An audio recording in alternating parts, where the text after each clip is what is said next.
Hello everybody, my name is Tristan Piers, owner of an online rare plant shop called Tristanical, and today I'm going to be sharing with you some of the easiest houseplants to take care of from my collection. And this video is being made because one of my friends asked me what houseplant she couldn't kill. And I thought about it, and I think I've narrowed it down to like 5 that I really think you could forget about, neglect, ignore, and it would end up being okay. So the first one is going to be a Christmas cactus. I don't even know the scientific name of these because these have been around for like as long as Americans have had houses, I feel. But mine's currently finishing blooming right now for the second time this season. And these are technically, what's the word? Epiphytes? Epiphytes. They grow in trees. So that means that these can really tolerate not getting water, meaning if you forget about it, it's not going to croak right away. And what else is really cool about these is that because they're kind of a semi-succulent looking plant, you'll know it needs water when these little pads start getting shriveled up or soft. And then that's your sign to be like, okay, you really need water. And when that happens, just pour a lot of water on it, let it all run out, and then it should be good for quite a while. They honestly come in like every color possible. They're only like a couple dollars at the grocery store, especially around the holidays, and I'd highly recommend them. Okay, the next one, let me just start with,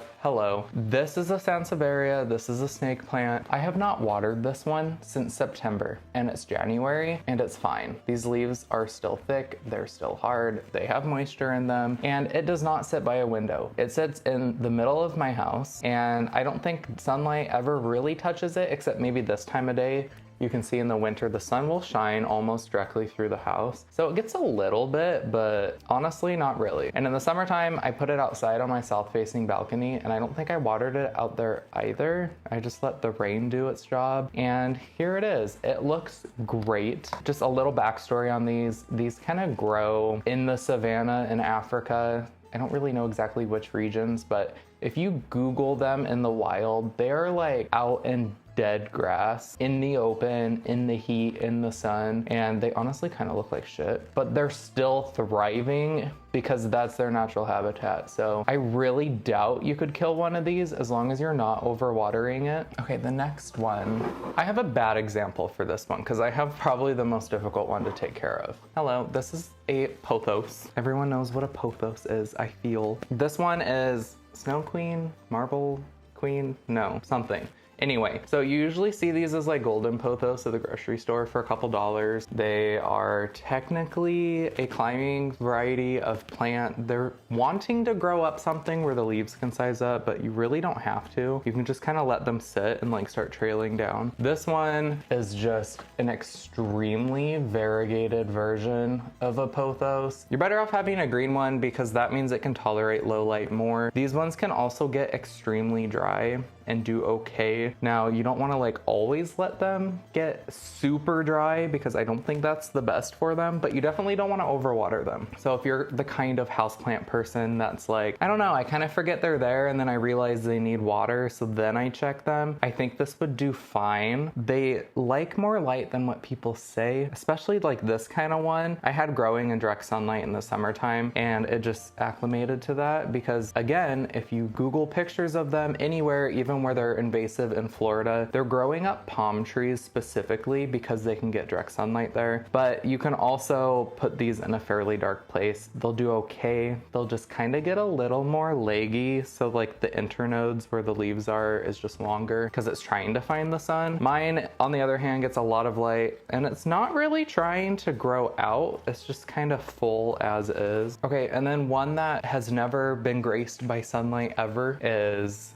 this plant here. This is an Aglaonema, also known commonly as a Chinese evergreen. This sits 3 feet away from a north-facing window next to my sofa. It's never really seen sunlight before, and it just got done blooming, so I'm assuming it's fine. Now, these grow in a forest region where I don't think they were even meant to get direct sunlight because they grow under the canopy in a rainforest, so they're happy with what they have, you know? This one can get extremely dry and not die, but the leaves will get yellow. So what I mean by that is, like, if you forget about it, it's going to punish you visually, but it's not gonna kill it. I honestly try to keep mine fairly moist all the time, but I know that when it's colder, I do let it dry out because I don't wanna worry about it rotting. Now we have one that is also very easy, but I don't recommend getting a small one. This is a Parlor Palm. I don't know. I don't know how to get this to where the light's not ruining it. But yes, this is a Parlor Palm right here. I have a very small one. This one is 2 years old, hasn't done much. Now they grow extremely slow. They're very easy to care for and they're very hardy. So even if you've watched shows that take place in like the 1700s, a lot of those huge houses would have Parlor Palms in the parlor, hence where this common name came from. And it's just because they're very hardy and pretty easy to care for as long as you don't get them to a point where they start rotting from too much water. Now that was almost the case with this one, and that's why it's living in terracotta now, because I didn't realize that the soil was too moist and the roots started rotting. And then since I fixed that, it started doing fine. It looks good.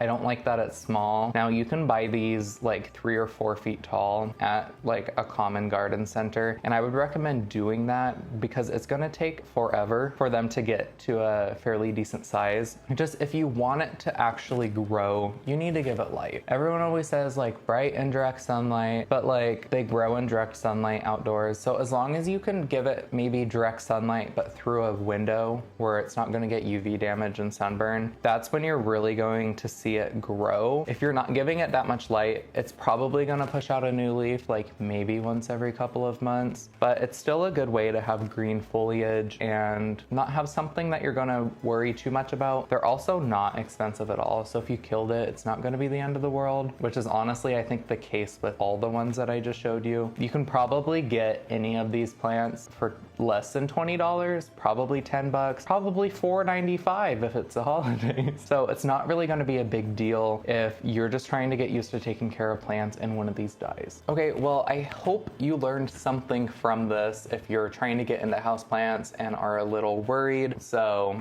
gonna leave now. Hope you learned something great. If you pick up any of these plants or if you grow any of these, let me know how you're doing with it, especially if you're not a plant person. And with all of this being said, check out my website, Tristanical, if you're interested, and I will see you in the next video. Goodbye.